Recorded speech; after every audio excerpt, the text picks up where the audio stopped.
The alarm started screaming at 3 in the morning. Captain Lisa Monroe jumped out of bed and ran to the control room. Her hands were shaking as she pulled up the screens. What she saw made her heart stop. New Seattle was burning. The entire colony. 3 million people lived there. Families, children, old people. All of them were dying right now. The Krethix ships hung in space above the planet like giant metal sharks. They were using weapons that nobody had used in 700 years. Planet crackers. Weapons so terrible that every species in the galaxy had promised never to use them again. But the Krethix did not care about promises. They did not care about rules. They wanted to show everyone how powerful they were. They wanted to scare humanity into giving up without a fight. Lisa watched the planet crack open like an egg. Fire burst out from the core. The cities disappeared in seconds. Everything was gone. She fell to her knees and cried. Around her, the other crew members stood in silence. Nobody knew what to say. Then the emergency channel came alive. Every human ship, every station, every colony received the same message. It came from Earth Defense Command. The voice belonged to Admiral Frank Harris. He was the oldest military commander in human space. He had seen wars before, but nothing like this. The Admiral's voice was calm. Too calm. That scared Lisa more than anything else. When he spoke, every word felt heavy and cold. The Admiral said that the Krethix had made a choice. They chose total war. They chose to destroy innocent people. They chose to break every rule that kept the galaxy civilized. So now humanity would make a choice too. Humanity would stop following the rules. Humanity would stop being nice. Humanity would open the vaults and bring out everything they had been hiding for 200 years. Lisa did not understand at first. What vaults? What had humanity been hiding? Then she remembered the stories. The old legends that people whispered about in bars late at night. Stories about weapons that were too dangerous to use. Weapons that scientists had built and then locked away because they were too scared of what they had created. She always thought those were just stories. Made-up tales to scare children. But now she realized they were real. All of them. And humanity was about to use them. On Earth, in a secret building under the city of Geneva, Dr. Karen White got a message on her computer. The message had codes that she never thought she would see. Codes that meant only one thing. The government wanted her to wake up her project. Karen felt sick to her stomach. Her project was called Erebus. It was tiny machines. Machines so small you could not see them. Each machine was programmed to eat metal, to break it apart piece by piece until there was nothing left. She had created billions of these machines. Then she locked them away because they were too dangerous. The machines did not care if something was a spaceship or a building or a person wearing metal armor. They just ate everything. Karen had tested them once on an old satellite. The satellite was gone in 30 seconds, just gone. Turned into dust. She had nightmares about what would happen if someone used these machines in a war. Now her nightmares were becoming real. On Mars, General Paul Dixon walked into a hangar that had been sealed for 15 years. The door was so thick that it took 5 minutes just to open. Inside the hangar sat 3 ships. They were beautiful and terrible at the same time. Smooth black metal, no windows, no markings, just pure killing machines. These ships used technology that broke the laws of physics. One ship could create gravity so strong that it crushed everything nearby into a tiny ball. Another ship could tear holes in space itself. The third ship carried bombs that used tiny black holes as weapons. Humanity had built these ships because they were afraid. Afraid that someday they would meet an enemy too strong to fight with normal weapons. So they built weapons that were not normal. Weapons that were impossible. Weapons that should not exist. Then they locked the ships away and tried to forget about them. But now General Dixon had orders to get them ready. Orders to find pilots brave enough or crazy enough to fly them. In the asteroid belt, at a station that did not show up on any maps, Dr. George Clark stood in front of 100 frozen tubes. Inside each tube was a person, or what used to be a person. Now they were something else. Something more. Something less human. These were the Chimera soldiers, humanity's most terrible secret. Scientists had taken normal soldiers and changed them. They added alien muscles that made them 10 times stronger. They put computer chips in their brains that made them think faster. They changed their eyes so they could see in the dark. They made their bones almost impossible to break. But the worst change was inside their heads. The scientists had removed something important, something that made them human. They removed fear. They removed guilt. They removed mercy. The Chimera soldiers were perfect killing machines that looked like people but did not feel like people anymore. George had helped create them 5 years ago. Then the government saw what they had made and got scared. They put the Chimera soldiers to sleep and locked them away. They said these soldiers were too dangerous, too inhuman. They could never be used. But now George had orders to wake them up. All of them. Because humanity needed monsters to fight monsters. Back on the ship, Captain Lisa Monroe read the reports coming in from all over human space. Every secret project was being activated. Every forbidden weapon was being prepared. Humanity was taking off all the chains that had held them back for 200 years. The Galactic Council sent messages demanding that humans stop. They said these weapons were illegal. They said using them would make humanity criminals. They said there had to be another way. But humanity sent back only one message. Where was the Galactic Council when the Krethiks used planet crackers? Where was galactic law when 3 million humans died? The Council had no answer to that. They went silent. The Krethiks Empire also got messages from humanity. Short messages. Simple messages. Messages that said humans were coming. Messages that said the Krethiks had started something they could not stop. Messages that said humanity had been holding back for a very long time. But not anymore. The Krethiks commanders laughed at these messages. They had conquered 15 different species before humans. They had the biggest fleet in the galaxy. They had weapons that could blow up moons. What could humanity do that would scare them? They were about to find out. And they were going to wish they had never asked. Lisa looked at her crew. They were scared. She was scared too. What they were about to do went against everything they believed in. Everything they had been taught. But the Krethiks had destroyed New Seattle. They had killed innocent people. They had shown no mercy, so humanity would show no mercy either. The gloves were off. The rules were broken. The monsters were awake. And somewhere in the darkness of space, the Krethiks Empire was about to learn a very important lesson. Never make humanity angry enough to stop pretending to be civilized. The Krethiks fleet arrived at the human colony of New Prague, 3 weeks after they destroyed New Seattle. They came with 40 big warships and 200 smaller ones. Enough power to destroy an entire star system.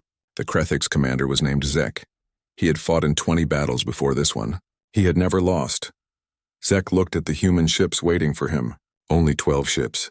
Small ones too. He laughed. This would be easy. The humans were fools to even try fighting. Admiral Nicole Carter stood on the bridge of her ship, the Retribution. She saw the Krethiks fleet appear on her screens. So many ships.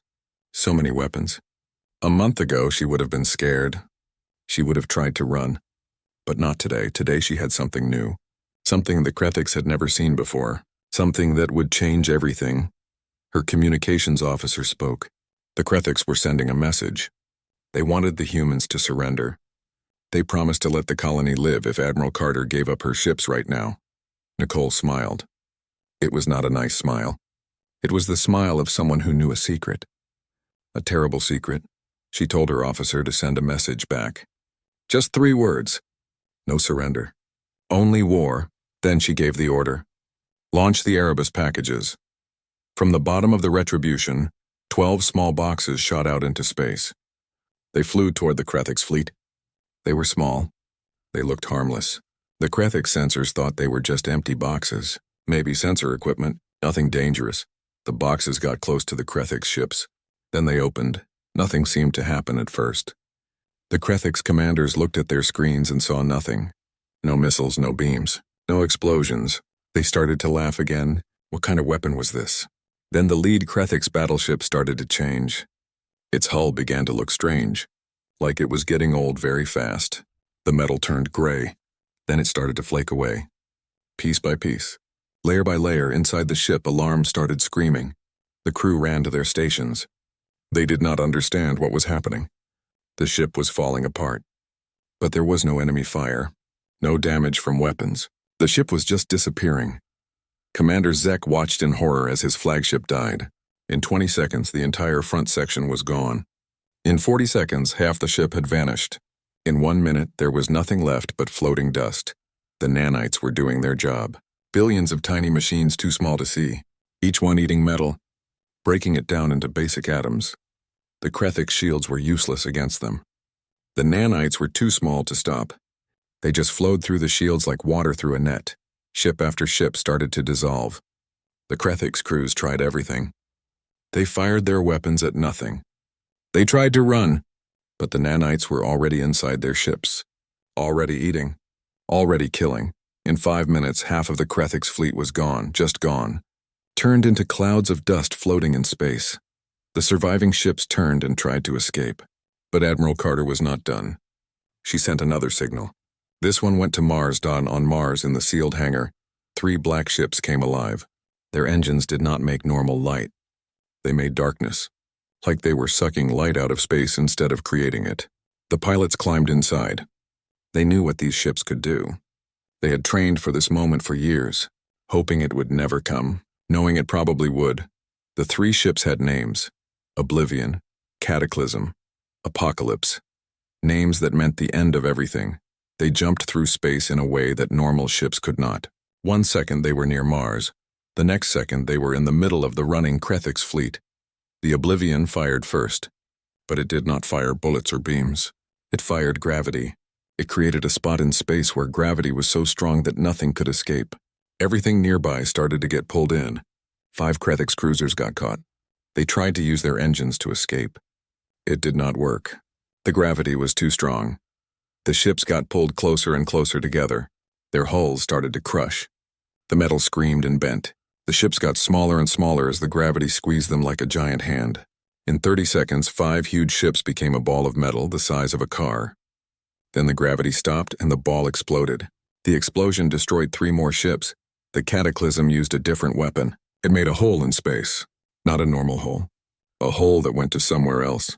Somewhere terrible. Somewhere that should not exist. 2 Krethix battleships got too close to the hole. They got pulled in. They disappeared. The hole closed. The ships were gone.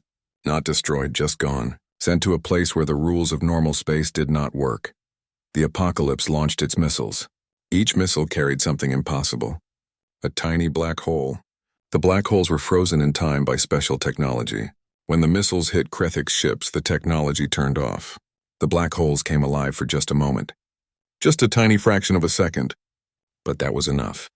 The black holes ate everything nearby, then disappeared in a burst of energy that vaporized anything left. Commander Zek sat in his command chair and watched his fleet die. This was not battle. This was not war. This was extermination. The humans were using weapons that should not exist. Weapons that broke the laws of physics. Weapons that no civilized species would ever create. His ship was one of the few still intact. Admiral Carter had ordered it captured, not destroyed. She wanted survivors. She wanted witnesses. She wanted someone to go back and tell the Krethix Empire what had happened here. Human soldiers boarded his ship. They moved fast and efficient. They did not hurt anyone who did not fight back. They just took control of everything. In 10 minutes, the ship belonged to humanity. Admiral Carter came to the Krethix bridge. She walked slowly. She looked at Commander Zek. He looked back at her. His hands were shaking. His skin had turned pale. She asked him a question. Did he understand now? Did he understand what humanity had been hiding? Zek could barely speak. He whispered that humans were monsters, that these weapons were evil, that no species should have such things. Admiral Carter nodded. She agreed with him. These weapons were terrible. That was why humanity had locked them away for 200 years. That was why humanity had promised never to use them. That was why humanity had followed all the galactic rules about warfare. But the Krethix had broken those rules first. The Krethix had used planet crackers. The Krethix had killed 3 million innocent people. So now humanity was breaking their own rules. Now humanity was using everything they had. And this was just the beginning. She told Zek that he would be sent home. He would tell his leaders what he saw. He would warn them that humanity had more weapons. Worse weapons. Weapons that would make the nanites and black hole missiles look gentle. She leaned close to him and spoke quietly. She told him that the Krethix wanted to see humans at war. Now they were getting their wish. And they were going to regret it for the rest of their lives. Commander Zek was put on a small ship and sent back to Krethix space. He flew alone through the darkness. Behind him, the debris of his fleet floated in silence. 40 warships and 200 escorts. all gone in less than an hour. He carried a message for his people. A warning. Humanity had stopped playing nice, and the galaxy was about to learn what that really meant. In the hidden station among the asteroids, Dr. George Clark watched the cryotubes open one by one. White vapor poured out onto the floor. From inside each tube, a figure stepped forward. They looked human. They walked like humans. But something was wrong. Something in their eyes. Something missing. The Chimera soldiers were awake, 100 of them. Each one was changed in ways that normal people could not imagine. Their muscles were stronger than steel cables. Their bones could not break. Their eyes could see in total darkness. Their brains worked faster than computers. But the worst changes were inside. Where their feelings used to be, there was nothing. No fear, no doubt. No mercy, no guilt. They were perfect soldiers who did not care about killing. They were weapons that wore human faces. The first soldier to wake up completely was called Alpha 1. His real name had been Kevin. But Kevin was gone now, buried under all the changes, erased by the programming. Alpha 1 stood tall and looked at Dr. Clark with eyes that showed no emotion. Alpha 1 asked for a status report. His voice was flat, like a machine reading words from a script. Dr. Clark explained the situation. The Krethix Empire had declared war. They had destroyed a human colony, killed 3 million people. Now humanity needed the Chimera soldiers to fight back. Alpha 1 processed this information in seconds.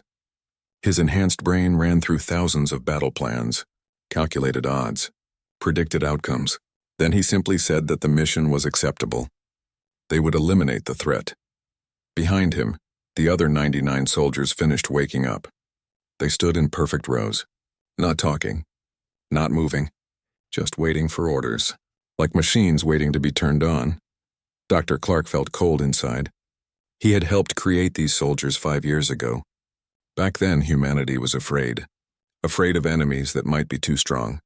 So they made soldiers that could not be stopped, could not be scared, could not fail.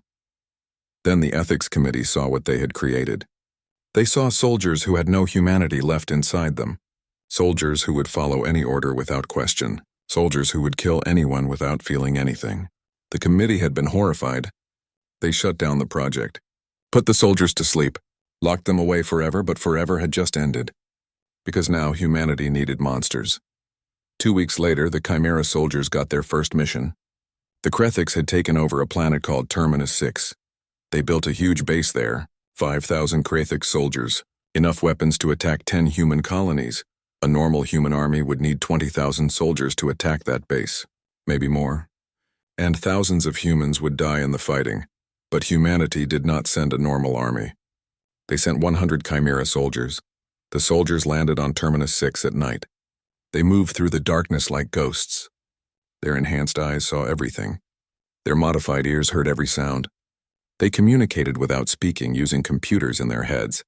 The Krethix guards never knew what hit them. The Chimera soldiers moved too fast, hit too hard. One guard turned around and a Chimera was already there.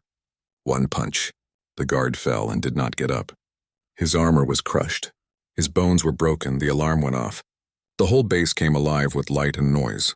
5,000 Krethix soldiers rushed to their weapons. They thought they could fight. They were wrong.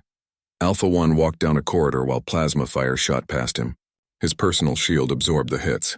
He moved calmly, raised his weapon, fired 3 times. 3 Krethix soldiers fell. He kept walking. Never hurried. Never missed. His targeting computer made sure of that. Another Chimera soldier, Beta 7, reached a locked blast door. The door was designed to stop tanks. She grabbed the edge of the door with her enhanced hands and pulled. The metal screamed. The door bent. Then it tore open like paper. She walked through. Inside, 20 Krethix soldiers were waiting. They fired at her. She did not stop. She did not slow down. She just kept moving forward. By the time she reached the other side of the room, all 20 soldiers were down. The battle lasted 4 hours, but it was not really a battle. It was a hunt. The Chimera soldiers hunted the Krethix through every corridor, every room, every hiding place.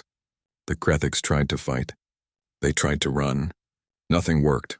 The Chimera soldiers did not get tired, did not get scared, did not make mistakes. They were programmed for one thing: find the enemy, kill the enemy, move to the next enemy. When the sun came up, the base was silent. 5,000 Krethik soldiers were dead. Not one Chimera soldier had been lost. A few had minor damage to their armor. Nothing serious. Up in orbit, Captain Roger Hill watched through cameras. He saw the whole thing. His hands were shaking. His face was white. He had never seen anything like this. It was not warfare. It was extermination. The Chimera soldiers moved through the base like machines. Efficient, cold, unstoppable. Admiral Nicole Carter was on the ship too. She watched the same footage. She felt sick. These were human soldiers. Or they used to be human. Now they were something else. Something that humanity had created because they were afraid. Something that should never exist in a peaceful galaxy. Captain Hill asked her a question. What would humanity do with these soldiers when the war was over? Could they ever be allowed to exist during peacetime? Admiral Carter did not answer right away. She knew the truth. The Chimera soldiers could never be let loose in normal society. They had no empathy, no conscience, no ability to refuse orders. They were too dangerous, but that was a problem for later. Right now they had a war to win. And the Chimera soldiers were winning it. On the surface of Terminus 6, Alpha 1 stood in the center of the ruined base. Around him, his soldiers checked their weapons, prepared for extraction, waited for new orders. Alpha 1 reported mission complete. His voice showed no pride, no satisfaction, no feeling at all. He was just reporting facts. To him, this was not a victory. It was just a completed task. Like checking items off a list. Kill 5,000 enemies. Check. Secure the base. Check. Wait for extraction. Check. The other Chimera soldiers were the same. They did not celebrate, did not talk about the battle, did not feel anything about what they had done. They were weapons. Weapons did not have feelings. Back on Earth, people watched the news reports about Terminus 6. They saw what 100 enhanced soldiers could do. Some people cheered. The Krethiks were getting what they deserved. Some people felt scared. What had humanity created? What would happen if these soldiers ever turned on their own people? The government promised that the Chimera soldiers would only be used during the war. After the war, they would go back to sleep. Back into the frozen tubes. Back into the hidden station where nobody could find them. But everyone wondered if that was true. Once you wake up monsters, can you really put them back to sleep? Once you use weapons this terrible, can you ever stop using them? These were good questions. Important questions. But nobody had good answers. And meanwhile, the Chimera soldiers were already moving to their next mission, their next target, their next battle. The Krethiks Empire had wanted war. Now they were fighting something worse than war. They were fighting humanity without limits, humanity without mercy, humanity with all the safety controls turned off. And the Krethiks were learning that some doors should never be opened. Because once opened, they might never close again. The Krethiks High Council met in their most secure station. The station was hidden deep in their empire, protected by 300 warships, surrounded by weapons platforms. It was supposed to be the safest place in Krethik space, but nobody felt safe anymore. High Commander Zack stood at the center of the room. His body was shaking. His skin had turned pale gray. He had to report the losses.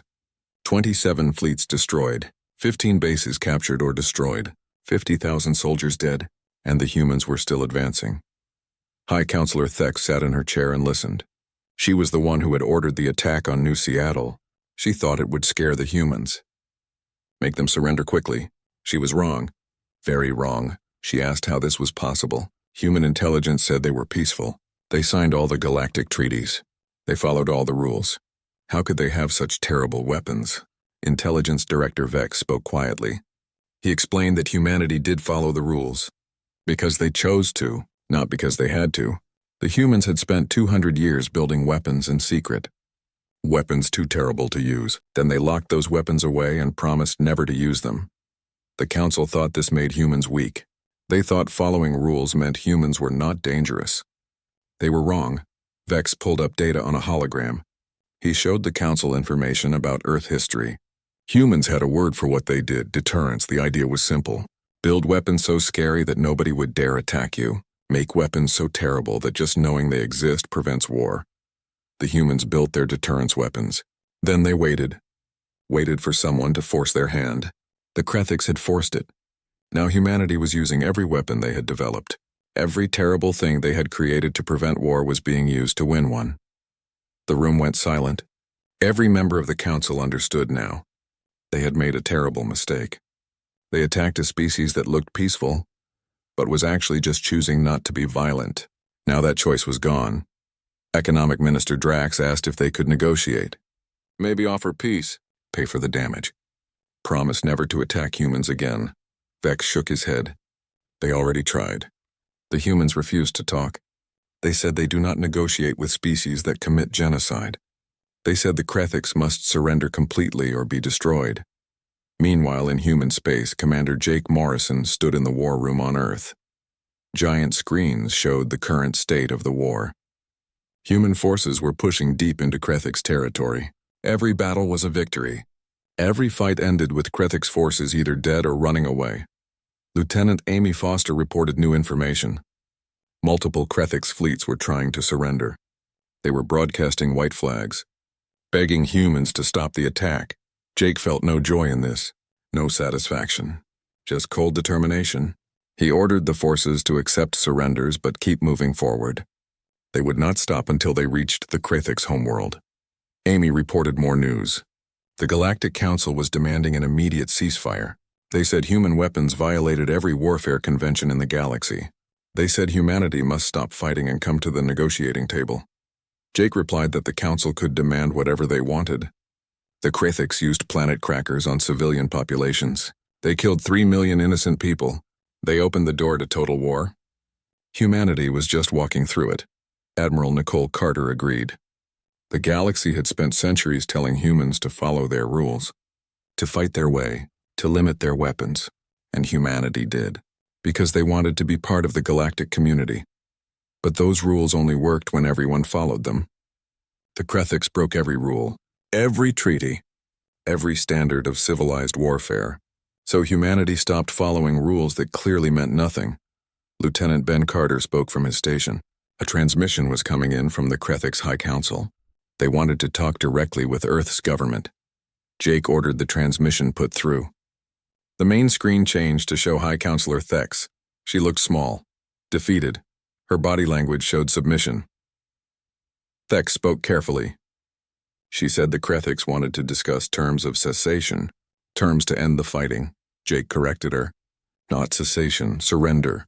The Krethiks would surrender. There would be no negotiation about that. Thex's body shook slightly. She agreed. Surrender. The Krethiks acknowledged their defeat. They would pay for the damage. They would submit to galactic authority. She begged Jake to call off the human weapons. Jake listed his terms. Complete demilitarization. The High Council would stand trial for war crimes. Every planet cracker weapon would be given to human forces for destruction. The Krethiks would rebuild New Seattle with their own resources. By hand if necessary. Thex protested weakly. Rebuilding a colony by hand would take decades. Maybe longer. Jake said that was good. The Krethiks would have decades to think about what they did. Maybe they would learn why humanity chose to lock away their worst weapons. Because humanity understood that some things were too terrible to use. The Krethiks forced humanity to remember why they created those weapons in the first place. He leaned toward the screen. Accept these terms or we keep advancing. And what you have seen so far is humanity holding back. We have weapons we have not deployed yet. Things that would make you beg for the mercy of nanite swarms. The transmission ended. Jake turned to his staff. Prepare the fleet for the final push. If the Krethiks do not surrender unconditionally within 24 hours, show them what total war really means. Around the war room, the military leaders nodded. They knew what they had done. They crossed a line, opened doors that should have stayed closed forever, used weapons that violated every principle of civilized warfare, but the Krethiks had asked for it. They wanted to see humanity at their worst. Now they knew what that looked like. On the Krethiks High Council station, Thex gathered her advisors. They talked for hours. Some wanted to keep fighting. They said surrender was shameful. Better to die in battle than live in defeat. But most of them were scared. They had seen the reports. Watched the videos. The human weapons were impossible to fight. Nanites that ate ships, black holes that destroyed entire fleets, enhanced soldiers that could not be killed, reality warping technology that broke the laws of physics. And the humans said they had more weapons. Worse weapons. Weapons they had not used yet. What could be worse than what they had already seen? Nobody wanted to find out. After 12 hours of debate, the council voted. They would surrender, accept all of humanity's terms, submit completely. Tech sent the message to Earth, unconditional surrender. The Krithix Empire gave up. The war was over, but the cost of that war would echo for generations. The Krithix had learned that humanity was not weak. They were just choosing not to be violent. When forced to abandon that choice, humans became something terrifying. The galaxy would remember this war. Remember what happened when someone pushed humanity too far. Remember that the peaceful species following all the rules had teeth, very sharp teeth. They just kept them hidden until they had no choice but to bite, and now everyone knew. Humanity had replied to hell with something worse, something that would haunt the dreams of every species in the galaxy. The question now was simple. Could humanity put the monsters back in the cage? Or had they let something loose that could never be locked away again? 6 months after the Krithix surrender, the galaxy was different, quieter, more careful. Every species now knew what humanity could do when pushed too far. The peaceful species that followed all the rules had shown their teeth, and those teeth were terrifying. The Galactic Council called a special meeting on the neutral station above Centauri Prime. Representatives from 47 species gathered. They were not there to discuss the Krithix. Everyone agreed the Krithix had gotten what they deserved. They were there to talk about humanity's weapons. The nanites, the reality warping ships, the chimera soldiers, the weapons that should not exist, the weapons that violated every convention of civilized warfare. Ambassador William Grant represented Earth. He stood before the assembled delegates. He knew they were afraid of what humanity had built, afraid of what humanity might do next. The Solarian delegate spoke first. Her name was Lux. She was made of living crystal and light. She said that human weapons violated 17 separate galactic conventions, the nanite swarms, the dimensional technology, the genetic modifications. These weapons could not be allowed to exist. William smiled, but it was not a happy smile. He asked where this concern was when the Krithix used planet crackers. Where was galactic justice when 3 million humans died? Where was the council when innocent civilians were being murdered? The chamber went silent. Several delegates looked uncomfortable. They knew he was right. The council had done nothing to stop the Krithix. They had just sent messages asking for calm, requesting dialogue, suggesting patience. While the council talked, humans died. So humanity stopped waiting for the council to help. They helped themselves. Lux finally said that the Krithix would be punished. But human weapons still represented a threat to galactic stability. The council insisted they must be destroyed. William said no. Humanity developed these weapons over 2 centuries. They locked them away because they understood how terrible they were. They only used them when faced with an enemy who gave them no choice. And now the council wanted humans to destroy their deterrents. He looked at each delegate in turn. Humanity followed your rules. We limited our military. We signed your treaties. We played nice. And the moment someone decided we were weak, they attacked with banned weapons. If we destroy our arsenal now, what message does that send? That following rules makes you a target. A reptilian delegate named SASK asked if humanity admitted their weapons were too dangerous for civilized use. William said of course they were dangerous. That was the whole point. They were supposed to be so terrifying that nobody would dare attack. That was always the idea. Build weapons so horrible that just thinking about facing them prevents war. He explained what humanity had learned. Galactic civilization only works when everyone follows the same rules. The moment someone breaks those rules and faces no consequences, the whole system collapses. The Krithix proved that. Lux asked what humanity was proposing. William proposed a new treaty. One with real enforcement. Humanity would lock away their most devastating weapons again, but only if the galaxy created a mutual defense pact with teeth. Any species that used banned weapons would face immediate intervention from all treaty members. And if another species attacked humanity with genocidal intent, humans reserved the right to respond with their full arsenal. No restrictions. No apologies. You want us to put the monsters back in the cage? Fine, but the cage door stays unlocked, because we will not be caught defenseless again. The delegates talked among themselves for hours. William's proposal was essentially deterrence on a galactic scale. Follow the rules and humanity stays peaceful. Break the rules and face weapons that should not exist. After much debate, the treaty was signed. Humanity would decommission the nanite swarms, the reality-warping ships, and the chimera soldiers. But the knowledge would be preserved. The blueprints kept safe, a thread hanging over the galaxy, ready to be used again if necessary. On Earth, Commander Jake Morrison watched the treaty signing from his office. Lieutenant Amy Foster sat across from him. Her face showed worry. She asked if they did the right thing, using those weapons, becoming what they became. Jake was quiet for a long time. He finally said he did not know. They stopped the Krethiks, saved billions of lives, but they also proved that humanity could be just as monstrous as any species when pushed far enough. He looked out the window at Earth's cities. The price of victory was knowing what they were capable of.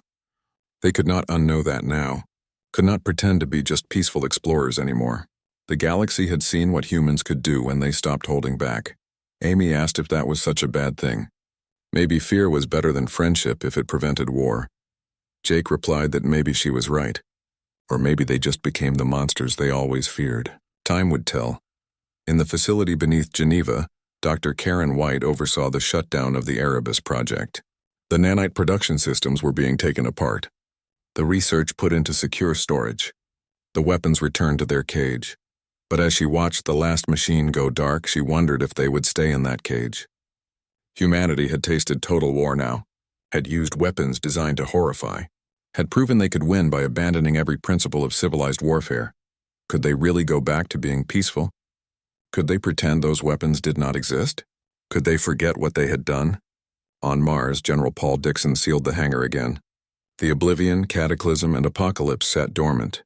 Their impossible engines were powered down, but their crews remained ready. Just in case someone else made the same mistake as the Krethiks. In the asteroid station, the Chimera soldiers returned to their frozen sleep. Alpha 1 was the last to enter his tube. Before the cold took him, he sent a final message. Mission complete. Awaiting reactivation. Dr. George Clark watched the tube seal shut. Then he encrypted the activation codes with the highest security level in human space. The Chimera soldiers had done their job, proven that humanity could create perfect weapons without conscience, without mercy, without humanity. Now they had to make sure those weapons stayed asleep, forever if possible.